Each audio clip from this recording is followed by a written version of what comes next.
Here's how you can draw a 45-degree angle with just a compass and a straight edge. First thing to do is take your compass and put the point on one end of the original line and draw an arc on each side of the line.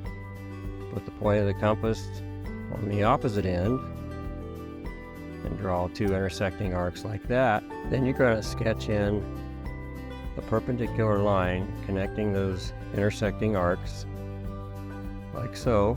And you come back and set your compass from the end point to the midpoint of that line, or where your sketch line is, and you're going to draw another arc.